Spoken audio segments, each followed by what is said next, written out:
केली गेलेली आहे सगळ्या बाजूंनी, परंतु जोपर्यंत जे न्याय सांगतोय की नीट चौकशी करा आणि त्याच्यानंतर अडचण वाटली तुम्हाला खरी तर त्याच्यावर जे काही पावलं उचलायला पाहिजे. माणिकराव कोकाटे असं म्हणतायत की भुजबळांचे लाड पक्षाने खूप केलेले आहेत, त्यामुळे त्यांना जो योग्य निर्णय वाटतो तो त्यांना घेऊ द्या, अशा पद्धतीची प्रतिक्रिया माणिकराव कोकाटेंना मला सांगायचं आहे की छगन भुजबळ या राष्ट्रवादी काँग्रेस पक्षाचा संस्थापक आहे, पवार साहेबांबरोबरचा.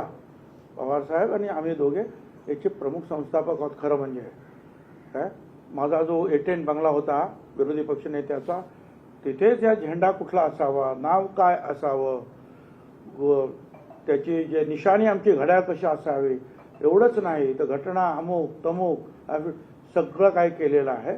आणि मी या प्रांताध्यक्ष सुद्धा पहिला आहे.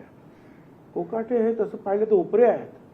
5 वर्षापूर्वी ते कधीही राष्ट्रवादीत नव्हते. 5 वर्षापूर्वी त्याने माणसं पाठवली की त्यांना यायचं आहे. मी पवार साहेबांना विचारलं, पवार साहेब तयार नव्हते, पण मी म्हटलं की जाऊ द्या, काय मला काय ते बोलले असतील, शिव्या दिल्या असतील मागच्या निवडणुकामध्ये, परंतु आपण आता निवडणुका आहेत आणि नंबर वाढवला पाहिजे.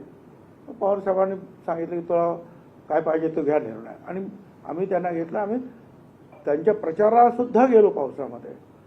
आता ते मला काय सांगणार की आता मी संस्थापक अध्यक्ष, मी सगळा काय, तर माझ्या पक्षाने मला माझे लाड केले, किती केले, काय केले, तर माझ्या पक्षाने मी पाहून घेईन. अरे तुम्ही काल आलात, तुम्ही काय, तुम्हाला बोलण्याचा काय अधिकार आहे राव? सर इसी से आगे जुड़ा हुआ है कि जिसे आपने पार्टी में लाया वो बिना किसी हाईकमांड के बैकिंग के आपको पार्टी से बाहर निकालने की बात कह नहीं सकता है. तो आपको लग रहा है कि जो बयान आ रहे कोकाटे के वो ऊपर से कहा गया है इनडायरेक्टली आपको लेकर? नहीं, ऊपर से इनको ये ऐसा कहो, ऐसा कहने वाला कोई नहीं, ये अपने आप बोलता है. ऊपर से कोई उनको ऐसा बोलने वाला नहीं. सर धनंजय मुंडे का कहा जा रहा है कि उनका इस्तीफा लेकर शायद वो मंत्री पद आपको दे दिया जाएगा. इस पर देखिए, मैंने इसका जवाब दे दिया है, मराठी में दिया है. मराठी में क्या दिया है उसका जो ट्रांसलेशन आप कर लीजिए भाई. मैं कभी नहीं चाहता कि किसी का मंत्री पद निकाल कर जो है मुझे दिया जाए. और धनंजय मुंडे का इस्तीफा क्यों लिया जाए? जब तक ये प्रूव नहीं होता है, साबित नहीं होता है कि वो उनके ऊपर जो इल्जाम लगाया जा रहा है वो सही है, तब तक क्यों इस्तीफा मांग रहे, क्यों, और उसने क्यों इस्तीफा देना भी चाहिए.